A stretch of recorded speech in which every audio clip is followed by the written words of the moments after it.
Bronco fans. It's Bronco Planet. What the hell am I even doing here, Shad? I have no idea. I get a little email. I get a few fan things. Where the hell is Danny? So just flew in from Lincoln, and boy, my arms are sure tired, Shad. Well, it's so great to have the co-founder of Bronco Planet back in the house Nice with us. to be here. And right here before we start the regular season. So we got a lot to catch up on, Danny boy. So let's just jump right in. Glad to have you back, pal. Hey, it's great to be here. Something, Shad, what a difference a year makes. And for those of you folks out there, I think you'll agree, everything has been put on the Denver Bronco offense for so many years. The day that Peyton Manning came into town, it was like, what kind of weapons are we going to get for him? What are we going to do to help Peyton Manning? And all of a sudden, everything has been flip-flopped, turned on its ear, Shad, and all of a sudden, we've got a legitimate defense that's going to probably scare the hell out of a lot of teams out there. The best pickup by far of the offseason, Wade Phillips. The defense looking tremendous once again. Every preseason game, everybody's having a hard time scoring on this team. They're going to be footloose and fancy-free. A lot of blitzing. I like even the backups are solid. That's what you got to be optimistic about a Bronco fan. Sure, we're homers. Everybody thinks their team's going to the Super Bowl this time of year. That Bronco defense is legit. Top 3 in the NFL. I guarantee you. And I wouldn't count out Mr. Manning too early on in this season. Right. He's learning a little new offense. How do you combine the Peyton Manning calling at the line versus the Gary Kubiak? That'll all work its way out. I guarantee you, Manning starts off hot. Remember a few years ago against the Ravens, 7 touchdowns. Now, it may not be that ridiculous, but all those writing off Peyton Manning, let us hope it maybe a little early. Ridiculous, Shad.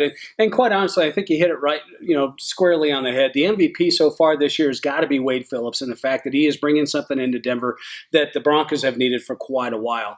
Today, at the time of this taping, we are officially down at our 53-man Let's Go to Market roster. Yesterday, we saw the guys like Monte Ball getting saved at the last minute, and at the time of this little recording, he is now on his way to free agency and to some other team. But I think really the focus is, when you talk about the excitement of this defense, when you've got guys like Chris Carter and Armin Barrow and several other on the defensive side that have kind of been there a while now, gone.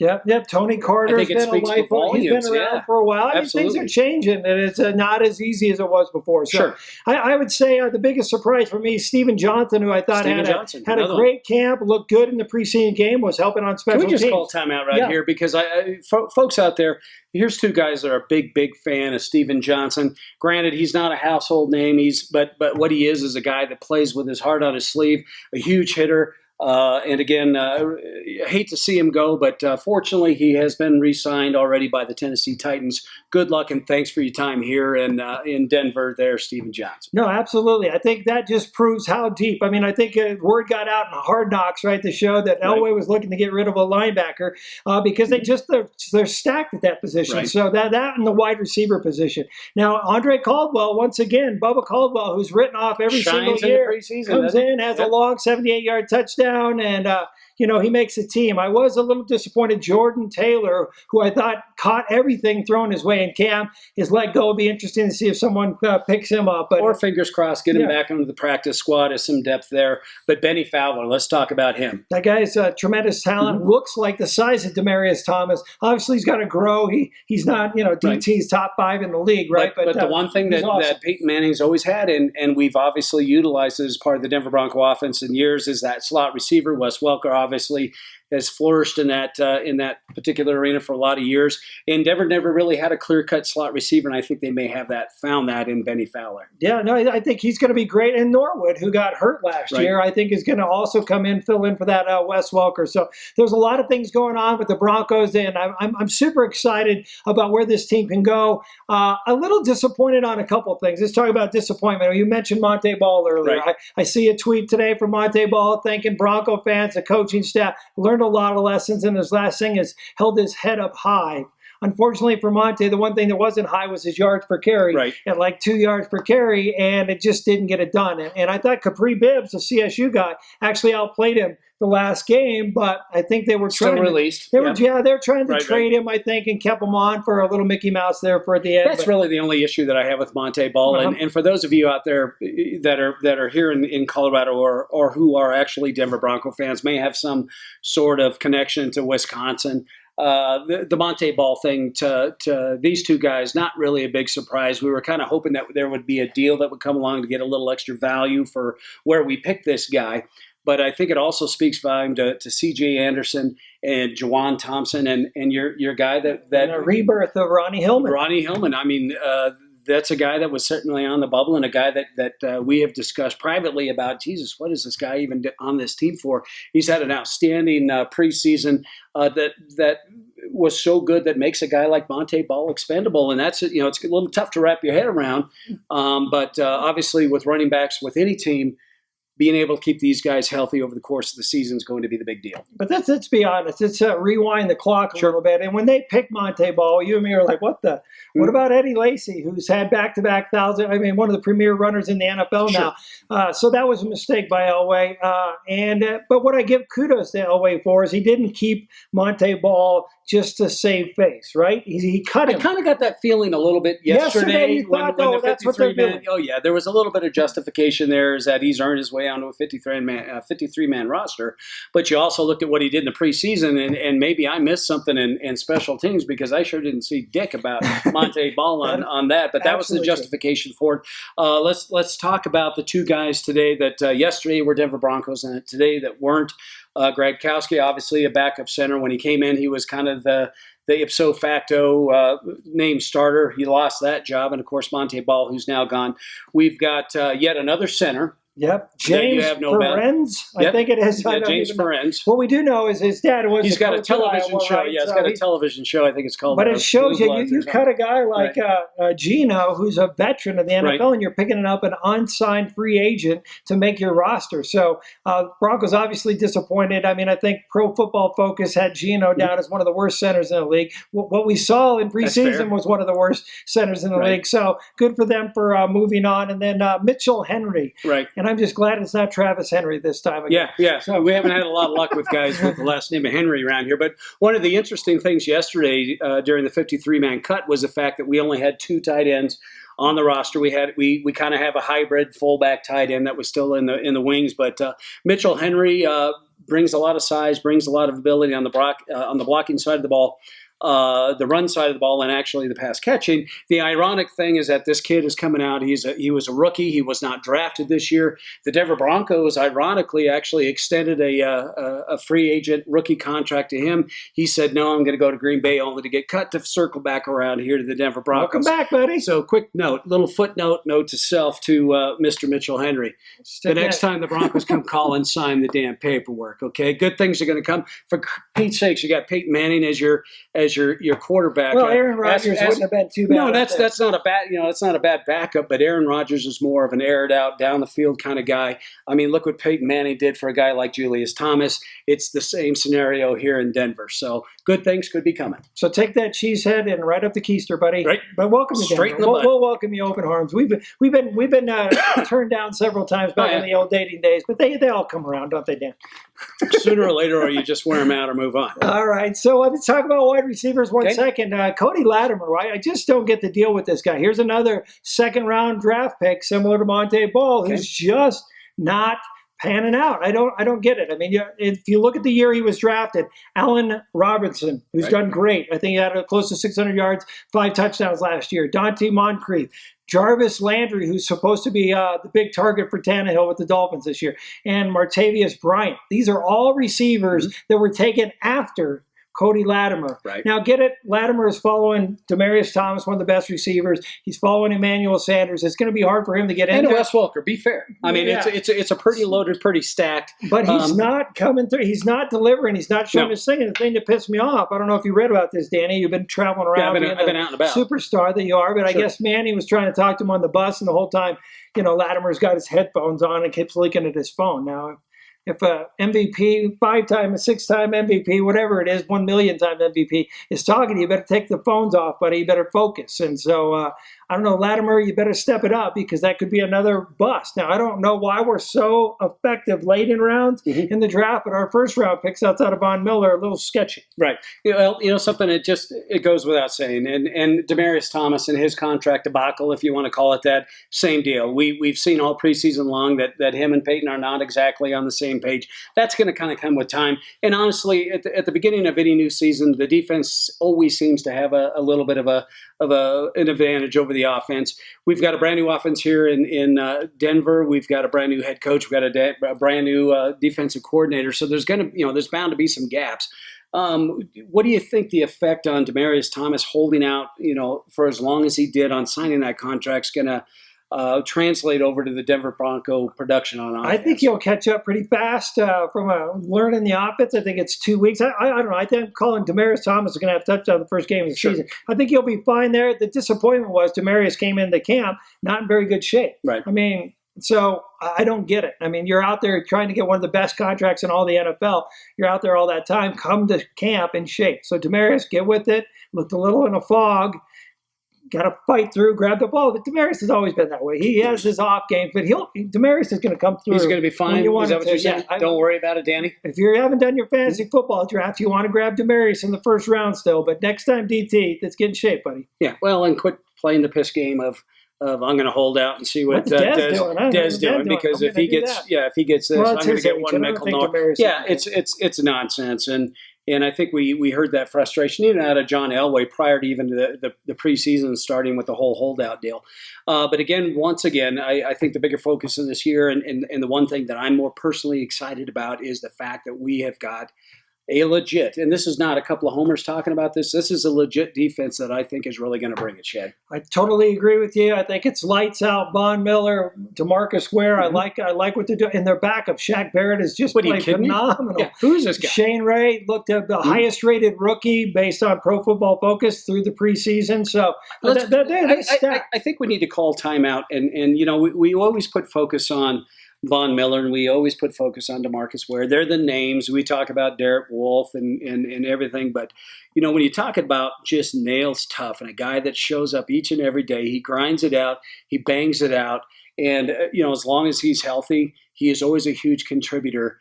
And that guy is Brandon Marshall. Are you kidding me? I mean, Brandon Marshall is just, he's that guy that doesn't, he's never going to be in the limelight. He's never going to be in, the highlights on ESPN every Sunday night. But he's just a guy that shows up, does his job. He does his job, and that's always, that's a big thing in the NFL. He's not flamboyant. He's not going to. And he hits you hard, and he's able to cover people out of the backfield. Exactly. It's a perfect combination. And then you grab Danny Trevathan with his new kneecap. Fingers crossed on Danny Trevathan, because I think Danny Trevathan is also a very, very big component on how successful the Denver Bronco defense is going to be this year. The guy has got mad skills. He is all over the field. He's got plenty of speed, but he's also got a knee issue, and I think.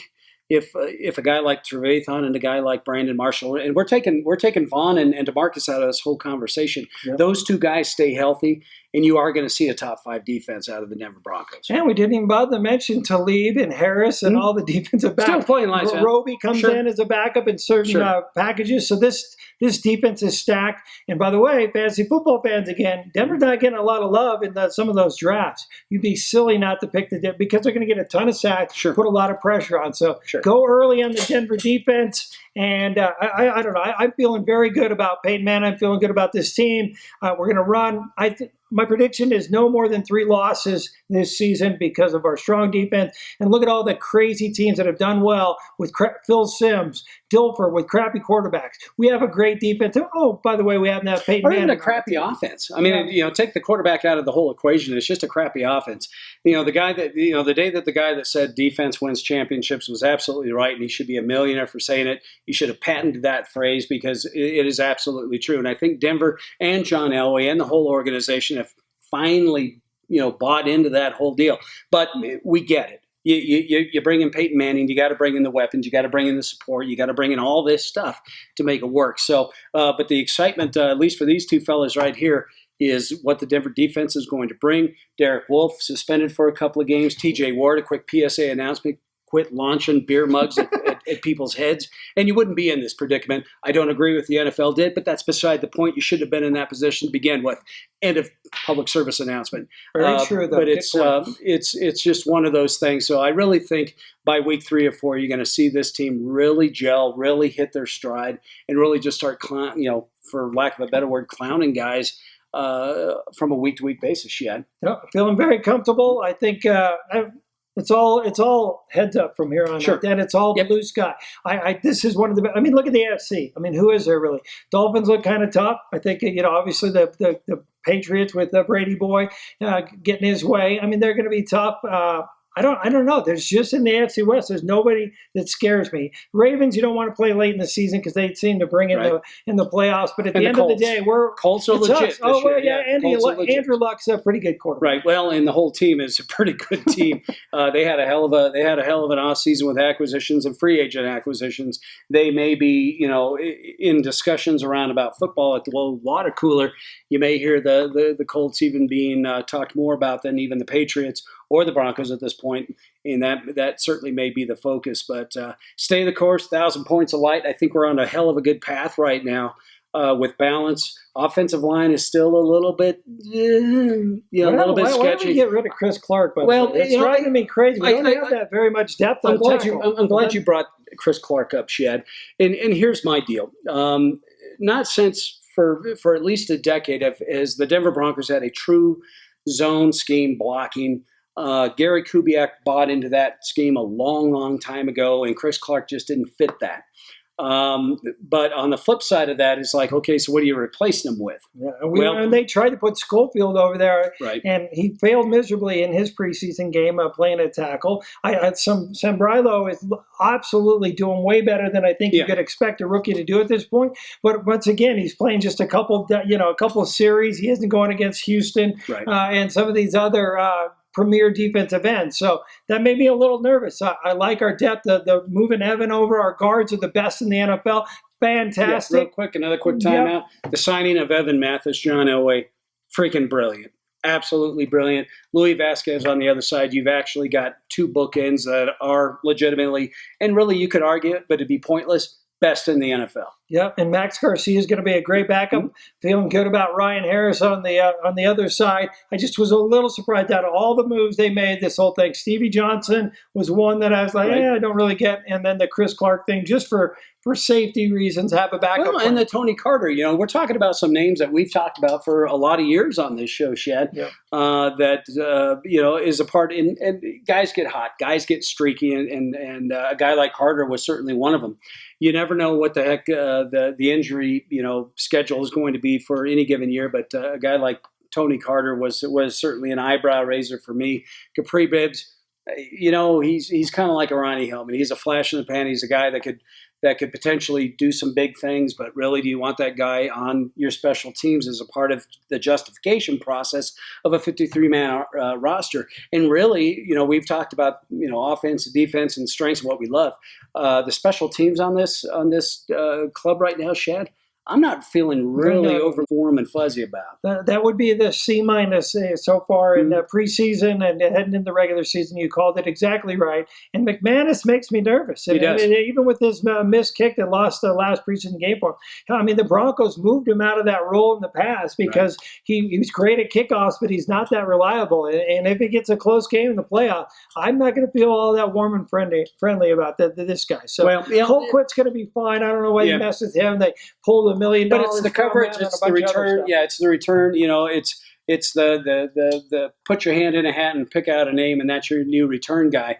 When I see names like your starting receiver is the guy that's returning your punts, I got a problem with that. That tells me that you don't have the depth that you think you should have or should have. Really, when it comes down to it. But the special teams aspect, McManus, I think, just needs to calm the hell down. He has a big leg. I kind of equate Brandon Maness to you and I, Shad. He's a guy with a big leg, but in the clutch he may come up short. Brandon, just settle the hell down and work on your craft. And it's great that you can kick the ball out of the end zone. Yeah, big whoop. Make one in the game. But the bottom line is that you're here to make to put the threes on the board, and even the coverage, a little suspect, yeah. No, absolutely. No, yeah, with the kickoff coverage. Little damn suspect. C-, and that's being generous. So some work to be done there. Hopefully he gets jacked up all during the regular season. He's kicking it through the end zone. We don't have to worry about returns, but definitely something that gets your eye. Right. So with that being said, folks, it's been a ball. It's been a long while, and I don't know when the hell I'll be back here to sit next to this little fella here, but we'll try to do our best. And what an exciting year, Shad. It's going to be fun. And to fill in for the great legend, which is, it's hard to get. There's nothing legendary about me. I mean, I see Reggie Rivers sitting here. I'm like, yeah, we do. You're going to like this. We have Andy Lindell from KOA, and the Bronco Voice is going to come in here and do the show next week. And then former Bronco Ebenezer Ekubar is also Ekubon. Sorry, getting these shorter chairs. Coming to, I'm going to have to put a bunch of phone booths underneath my seat just to kind of get even level with him. So we're going to have a couple guests to try and just fill the void while you're gone, Dan. And I know you got to come back and watch the Bronco game. Oh, yeah. Good luck on your career next time. Let's stay around home, all right? Yeah, I'm like the Tim Tebow of I'm everywhere. All right. Speaking of Tim Tebow fans out there, for you in Denver, because he was just released. Don't even go there. I want Tebow. Come on. First fan that says let's bring back Tebow gets punched straight in the what, Chad? Right in the dick. No kidding. So thanks a lot for viewing, folks. For Bronco Planet, I'm Danny. I'm Shad. Thanks for watching. Go Broncos.